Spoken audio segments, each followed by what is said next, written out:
We can't just say a prayer or make a wish that we'll feel better one day. We have to be active participants in our own mental health, and we have to make choices that are conducive for our best mental health, even when it's hard. Because even if you believe in some wish-fulfilling or prayer-answering entity, that entity is not going to do for you what you can do for yourself. Hello everyone, thank you so much for joining me here today. If you're new, I'm Amanda. Welcome to the channel where we are all about shattering the mental health stigma. If you haven't already, please make sure you make sweet, sweet love to that subscribe button. Give the bell a few kisses so you're not missing any of this content designed to help you with your mental health or help you help someone else. Today I'm going to be reacting to Killpop by Slipknot, and this was a request from David Gaps, who not only is one of my amazing Patreons, but has now been here in this community, an invaluable part of this community for a year. So this is a little bit after his year anniversary. He came in off of me doing the reaction for Snuff by Slipknot. So it was my first real exposure to Slipknot, and now we've kind of come full circle that he's pushing me, encouraging me gently into coming back to Slipknot. So happy YouTube anniversary here on the channel, David. We are so grateful to have you as part of this community. For those of you that are new around here, David helps a lot in the live streams and here in the comments, just making sure that everyone feels welcome and knows that they can share and open up here. So I'm excited to see what you're pushing me toward today, how I'm going to expand my view on Slipknot, because I've only had that one little bit of exposure.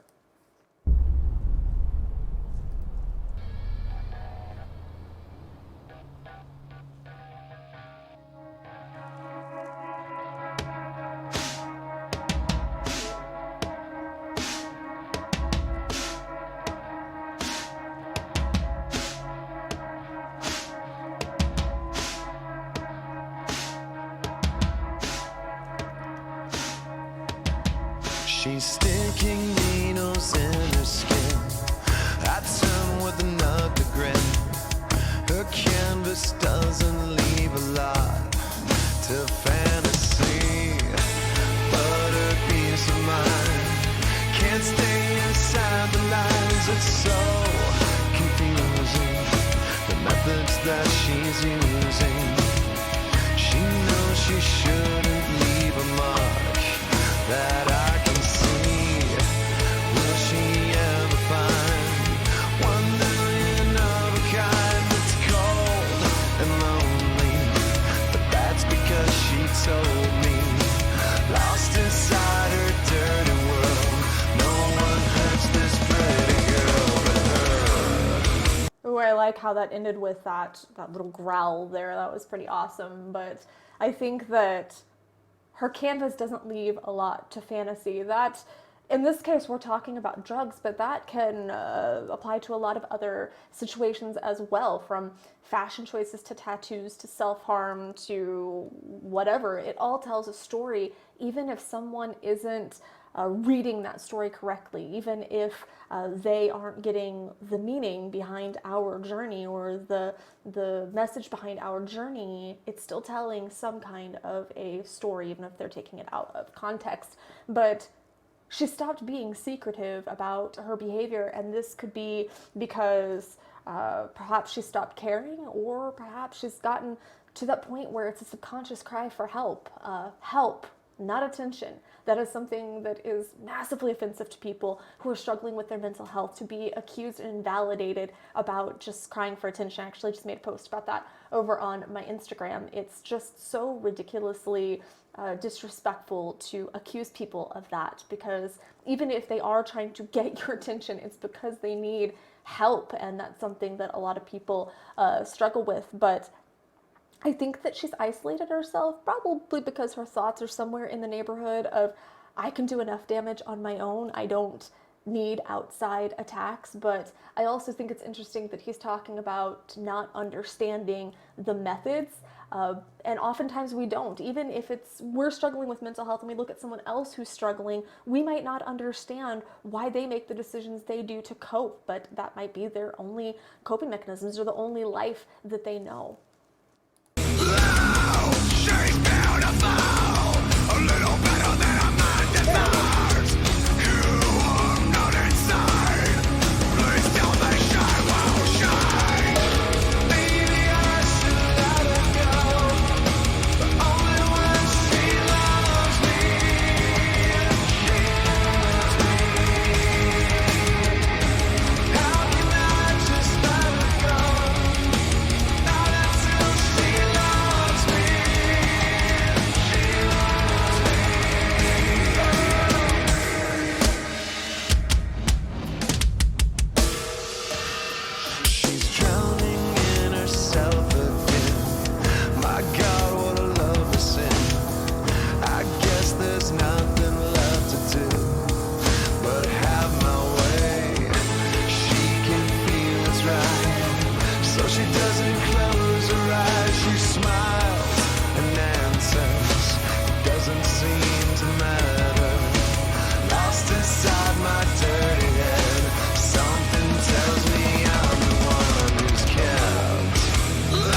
I remember listening to Snuff and thinking, man, I thought that Slipknot was more aggressive. Not that I'd really been exposed to them very much, but I just kind of looked at them and thought, man, they're more aggressive than that. And I totally forgot they were the band that wears those creepy ass masks. I don't understand why, but I have a disdain for when I can't see people, I can't read people, and masks have just always been especially unsettling to me. So it's something that definitely puts my hair on end, puts those little hairs on end, makes my hair stand up.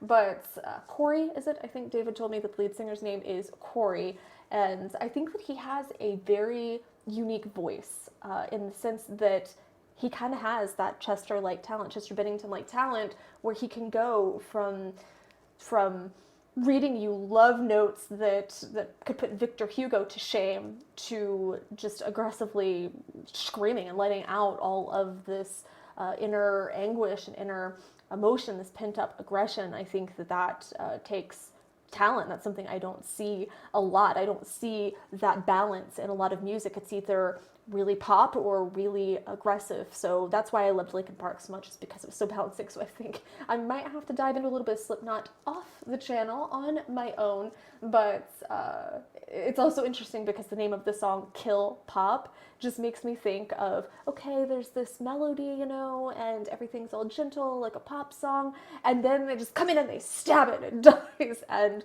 it kind of makes sense to the genre in a way, to this music, but something continues to seduce him into this lifestyle with her, even though it has its drawbacks, and he still sees the beauty in her and perhaps is addicted to her toxic cycle in his own way. So it's bringing something to him as well as bringing something to her, and there's a voice telling him that he needs to walk away, but the seduction is just too strong. That seduction to drown with her is stronger than the voice, or louder than the voice that's telling him to walk away. But this love-hate cycle can express itself not just in passionate or romantic relationships, but in friendships, in addictions, in careers, in hobbies. It can express itself in a lot of different ways, but being lost inside my dirty head tells me that he's lost control, and that he's struggling to find footing, and you could see that she's struggling to find her own identity, to really reconnect with who she is. But at the very end of this, it said, not until she loves me, and that's almost a justification, I think, for his own actions. Like, he's justifying the fact that he's perpetuating this cycle with her. Maybe I should let it go, but only when she loves me. She loves me. How can I just let it go? Not until she loves me. She loves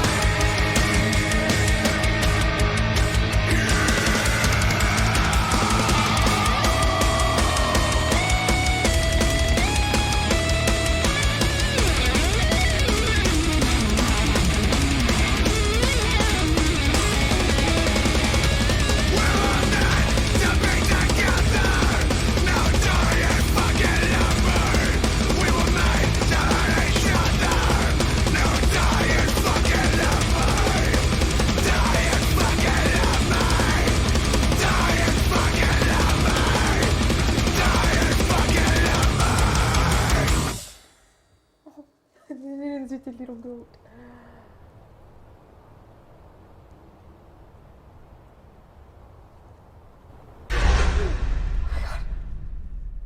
Thanks for the warning on the jump scare there. I have a heart attack somewhere between the masks and the jump scares. Thanks a lot, David. Trying to wake me up this morning, I see. But it seems that he believes that she can only love him in death, be that metaphorical or physical, that he is addicted to her poisonous behavior and will let her die if it means that he can hold on to the highs of this for just a moment longer. He'll take out anybody he has to be able to hold on to that himself. So the the thought of that is actually really sad, you know, when you've gotten so far down that you're willing to let others die just to be able to continue your behavior. It sounds very Walter White, actually, that he lets Jane die just so he can continue his behavior without her bad influence on Jesse. But we were meant to be together. We were meant to hurt each other. That stung a lot because it brought me back to my marriage. It made me think about my marriage, and I believed that it was fate that we were together, but at the same time, I knew we weren't going to be good for each other. And when that happens, it comes to a point where you have to say, what's more important? You know, and in my case, I said, I would rather the both of us be happy and thrive and have a fighting chance. I mean, I obviously have no control over what that other person does, but I think that they'd have a better fighting chance if I'm not there perpetuating the cycle and perpetuating the toxic nature of that interaction. I think that they had a better chance without me in many senses, and it sounds like she would have had a better chance without him. But again, like I said, I really think I need to dive more into them, because I went in going, when I went into Snuff, I went in going, oh yeah, this band has to be super aggressive, because the name Slipknot sounds like a kind of aggressive band, and I have a friend who's really into them, and he tends to be into more aggressive music. So I assumed that they were just really over the top death metal or something, and I think that they're really a perfect blend of genres, and I like that. I don't know what they're actually considered, but they're really perfect blend in my opinion. But I think a lot of us can get stuck in cycles where we become so selfish that we don't care who else is hurting themselves for us to continue to climb this ladder, whether a ladder for ourselves, like to reach some destination in love or in our career. Like I said, we're trying to climb this ladder, and sometimes we'll just knock other people to the ground to be able to continue getting up there. And if you have people like that in your life, run, don't walk, run, because it's very hard to get them to see what they're doing. It's hard to get them to see the cycle because they're just so stuck in it. So as much as I have that I want to help people personality, we do have to be selective about who we help, because if the person doesn't want help, there's really not much we can do. But as always, good, bad, and crazy, make sure you're sharing your stories here in the comments. That's how we shatter the stigma, is by talking about it, and you have a place to come here, a whole community full of people that care, full of people like David who will come and make sure that you're heard. And that was the whole purpose of this channel, is to just make sure that every person knows that they are seen and heard and valued, and that their story matters. Our stories and our experiences matter. So make sure you're sharing your mental health story here in the comments. Give this video a thumbs up, share it. You never know who might need to see it. I love you guys so much. Mwah.